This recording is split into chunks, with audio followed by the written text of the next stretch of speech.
Alphas and Gulbis, welcome back. Now உங்க சந்தோஷ் ராஜ். உங்களுடைய girl friend உங்களுக்கு பிடிச்ச பொண்ணு உங்க மேல பைத்தியமா கிரேசியா இருக்கணும்னா என்ன பண்ணணும்னு தெரியுமா?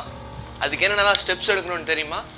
இன்கேஸ் உங்களுக்கு தெரியலனா இந்த வீடியோ நீங்க ஃபுல்லா பாருங்க. பிகாஸ் இன்னைக்கு நான் உங்களுக்கு உங்களுடைய கேர்ள் ஃப்ரெண்ட் உங்களுக்கு ரொம்ப பிடிச்ச பொண்ணு உங்க மேல பைத்தியமா இருக்கணும்னா நீங்க என்னென்னலாம் பண்ணணும் அப்படின்றத சொல்ல போறோம். So straight ladies and gentlemen, நான் உங்க Santhosh Raj and this is Alpha Tamizhan. நம்ம சேனல் மறக்காம like, share, subscribe and comment பண்ணிடுங்க. பெல் ஐகான் கிளிக் பண்ண மறந்துடாதீங்க. பிகாஸ் நான் பண்ற வீடியோஸ் உடனே உங்களுக்கு வந்து ரீச் ஆயிடும். ஃபர்ஸ்ட் பாயிண்ட் என்ன தெரியுமா? இந்த தப்பு நிறைய பசங்க பண்ணுவாங்க. இதனாலேயே பாதி பொண்ணுங்க பசங்க விட்டுட்டு போயிடுவாங்க. என்னன்னா, நம்மளுக்கு பிடிச்ச பொண்ணு கூட நம்ம இருக்கும் போது வேற எந்த பொண்ணையும் நம்ம திரும்பி கூட பார்க்கக்கூடாது. அவ்வளோ அழகான பொண்ணை நம்ம முன்னாடி கிராஸ் பண்ணிட்டு போனாலும் தலையை திருப்பக்கூடாது. It's a very basic important thing. Yes, ஏன்னா அவங்களுக்கு பொசசிவ்னஸ் இருக்கும். என் கூட இருந்துட்டு மற்ற பொண்ணை சைட் அடிக்கிறாங்கன்னு அவங்களுக்கு இது வந்துடும். அப்புறம் நீங்கள் உங்களுக்கு இம்பார்ட்டன்ஸ் கொடுக்காத மாதிரி அவங்க மனசில் எடுத்துப்பாங்க. ஸோ எப்படின்னா அவங்க மனசில் எப்படி தோணுன்னா, ஸோ இவங்க நம்ம இம்பார்ட்டன்ட் இல்லை போல், நம்ம அவ்வளோ அழகாக இல்லை போல், ஸோ அப்படின்னு சொல்லிட்டு மேபி அந்த ஒரு கேப் கிரியேட் ஆகிறதுக்கான வாய்ப்புகள் நிறையவே இருக்குது. ஸோ அதனால் நீங்கள் உங்களுக்கு பிடிச்ச பொண்ணு கூட இருந்தீங்கன்னா வேறு எந்த பொண்ணையும் திரும்பி பார்த்துடாதீங்க. நீ மட்டும்தான் அழகுன்ற மாதிரி அவங்களே உட்காந்து ரசிச்சுட்டு இருங்க. அது ஒன்று தான் நீங்கள் பண்ணணும். செகண்ட் பாயிண்ட் என்னென்னா, ஃப்ளர்ட் பண்ண கற்றுக்கோங்க.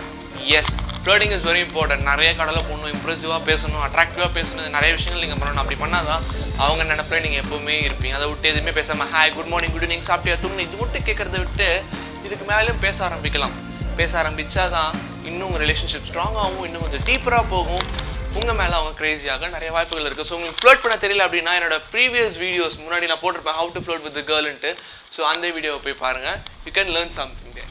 மூணாவது விஷயம் என்னன்னா, அவங்களோட ஃப்ரெண்ட்ஸ் முன்னாடி நீங்கள் ஆசமாக தெரியணும். அதாவது அவங்க ஃப்ரெண்ட்ஸ்க்கு வந்து நீங்கள் ரொம்ப அமேசிங்கான பர்சனாக தெரியணும். அவங்க சொல்லணும், லைக் இவங்க பாய் ஃப்ரெண்ட் செம்மையாக இருக்காண்டி, எனக்கெல்லாம் கிடச்சிருந்தா நான் வேறு லெவலில் எங்கேயோ போயிருப்பேன் அப்படின்ற மாதிரி பொறாமையை தோன்ற அளவுக்கு நீங்கள் ஒரு பையனாக மாறணும்.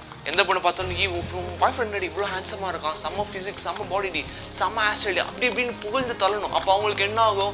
இன்கேஸ் அவங்களுக்கு உங்கள் மேலே ஃபீலிங்ஸு இல்லைனாலும் இப்படி சொல்லும் போது அந்த ஃபீலிங்ஸ் அங்கே ஜென்ரேட் ஆகி உங்கள் மேலே லவ் வரதுக்கான வாய்ப்புகள் இருக்குது. உங்களை கொஞ்சம் பயணம் யோசிப்பாங்க, சார் எல்லாரும் சொல்கிற மாதிரி இங்கே செம்மையாக இருக்கான் அப்படின்னு ஒரு செகண்ட் திங்க் பண்ண ஆரம்பிச்சிட்டாங்கன்னு வச்சுக்கோங்களேன்.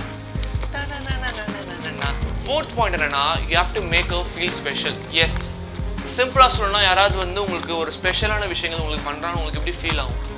ஃபார் எக்ஸாம்பிள் சிம்பிளாக சொல்லணும்னா, உங்களை பார்க்குறதுக்காகவே அத்தனை கிலோமீட்டர் எல்லா வேலையை விட்டுட்டு வந்து உங்க முன்னாடி நின்னாங்கன்னா உங்களுக்கு எவ்வளோ ஒரு ஃபீல் இருக்கும். ஸோ அந்த மாதிரி தான் நிறைய விஷயங்கள் அவங்களை நீங்கள் பெட்டராக ஸ்பெஷலாக ஃபீல் பண்ண வைக்கலாம். ஸோ அது எப்படி நீங்கள் தான் யோசிக்கணும். பிகாஸ் உங்கள் கேர்ள் ஃப்ரெண்ட் பற்றி உங்களுக்கு தான் தெரியும், வேறு யாருக்கும் பெட்டராக தெரியாது. ஸோ அதனால make a feel special always. Fifth point என்னென்னா, அவங்கள உங்கள் பின்னாடி வர வைக்கணும். எஸ், நீங்களே எப்போவுமே கால் பண்ணுறது, மெசேஜ் பண்ணுறது, பேசிகிட்டு இருக்கிறது, இது எல்லாமே இருக்கக்கூடாது. நீங்கள் பாட்டு உங்கள் வேலையை பார்க்க ஆரம்பிக்கணும். உங்களுக்கும் ஃப்ரெண்ட்ஸ் இருக்காங்க, உங்களுக்கும் ஃபேமிலி இருக்காங்க. நீங்கள் 24/7 நீங்கள் அவைலபிள்ன்றதை அவங்களுக்கு காட்டக்கூடாது. அவங்களுக்குன்னு ஒரு டைம் ஸ்பெண்ட் பண்ணுறீங்க, ஓகே ஃபைன். உங்களுக்கு நிறைய ஒர்க் இருக்குல்ல, 24/7 நம்ம சும்மாவாக இருக்கோம், வேலைக்கு போகணும், ஃப்ரெண்ட்ஸ் கூட அவுட்டிங் போவோம், பேசுவோம், பழகும். ஸோ உங்கள் ஃப்ரெண்ட்ஸ்க்கான டைமை நீங்கள் ஸ்பெண்ட் பண்ணுங்கள். ஸோ அவங்க ஃப்ரீயாக இருக்க டைமில் நீங்கள் பிஸியாக இருந்தீங்கன்னு வச்சுக்கோங்களேன், அந்த டைமில் அவங்கள பற்றி யோசிக்க ஆரம்பிப்பாங்க. நம்ம கூட பேசாமல் அவன் எங்கே சுற்றிட்டு இருக்கான், ஃப்ரெண்ட்ஸ் கூட போயிட்டுருக்கான் அப்படின்ற மாதிரி, ஓகேவா? ஸோ அப்போ என்ன ஆகும்? அவங்களே உங்களுக்கு கால் பண்ணுவாங்க. அவங்களுக்கு போர் அடிக்க ஆரம்பிச்சதுன்னு வச்சுக்கோங்களேன், உங்களை பற்றி யோசிக்க ஆரம்பிச்சிட்டாங்கன்னு வச்சுக்கோங்களேன், உடனே உங்களுக்கு கால் வரும், என்ன பண்ணிட்டு இருக்க, எங்கே இருக்க அப்படின்ட்டு. ஸோ இந்த மாதிரி தான் நீங்கள் அவங்கள ட்ரிகர் பண்ணணும். ட்ரிகர் பண்ணும்போது யோசிப்பாங்க, யோசிக்கும் போது உங்கள் மேலே இன்னும் அன்பு அதிகரிக்கும். எப்பவுமே விலகி போனால் நெருங்கி வரும். இதுதான் சிம்பிள் கான்செப்ட். ஸோ இதை ஃபாலோ பண்ணுங்கள். சிக்ஸ்த்து பாயிண்ட் என்னென்னா, சும்மா அவங்க கூட எப்போவுமே இருக்காங்க, 24/7 சேட் பண்ணிக்கிட்டே இருக்காதிங்க. எஸ், எப்பயாவது தான் நீங்கள் அவங்க கூட செக்இன்ல இருக்கணும். அதாவது எப்படின்னா, லைக் அவுட்டிங் போகிறது வந்து ரொம்ப அதிகமாக இருக்கக்கூடாது. அப்போ அவங்களே டிமாண்ட் பண்ணுற மாதிரி நீங்கள் வச்சுக்கணும் ஒரு சிச்சுவேஷனும். ஸோ அந்த மாதிரி நீங்கள் ஒரு அவுட்டிங்கும் சரி, ஒரு கான்வர்சேஷனும் சரி அமேசிங்காக போகணும். அப்போ தான் சூப்பராக இருக்கும். இல்லை நீங்களே 24/7 எல்லாத்தையும் பண்ணிகிட்டே இருந்தீங்கன்னு வச்சுக்கோங்களேன், அப்புறம் உங்களுக்கு ஒரு கட்டத்தில் டாபிக் கிடைக்காம என்ன பண்ணுறது ஏது பண்ணுறதுன்னு தெரியாமல் முடிச்சுட்டு இருப்பீங்க. கொஞ்சம் கேப் விட்டு ஒரு ஸ்டேட்டஸ் போடுறாங்கன்னா எல்லாம் அவங்க எப்படி சொல்கிறது, அவங்களுக்கு உங்களுக்கு பிடிச்சுன்னு வச்சுக்கோங்களேன், அதுக்காகவே சூப்பராக ப்ரொஃபைல் பிக்சர் வைப்பாங்க, ஸ்டேட்டஸ் போடுவாங்க, வேர்டிங்ஸ் போடுவாங்க. அதுக்கு நீங்கள் எல்லாத்தையுமே ரிப்ளை பண்ணக்கூடாது. நல்லா இருக்குது, சூப்பராக இருக்குது, அது இருக்குது, இது இருக்குன்ட்டு சும்மா 1-2 ரிப்ளை பண்ணிவிட்டு அப்புறம் விட்டுணும். அப்புறம் அவங்களே கேட்பாங்க, ஸ்டேட்டஸ் பார்த்தியா இல்லையா அப்படின்ட்டு. பார்த்தேன், பட் சரியாக கவனிக்கல, என்ன இருக்குது அப்படின்ற மாதிரி சொல்லி அது மூலமாக ஒரு கான்வர்சேஷன் ஸ்டார்ட் பண்ணலாம்.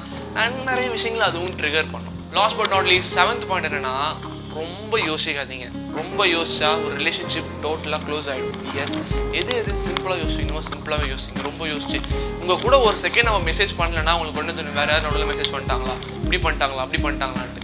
பட் அந்த பொண்ணு சும்மா ஃபோனில் சார்ஜ் போட்டிருக்கோம், இல்லை வெளியே எங்கேயா போயிட்டு வந்துருக்கோம், அப்போ தான் நடந்திருக்கும்.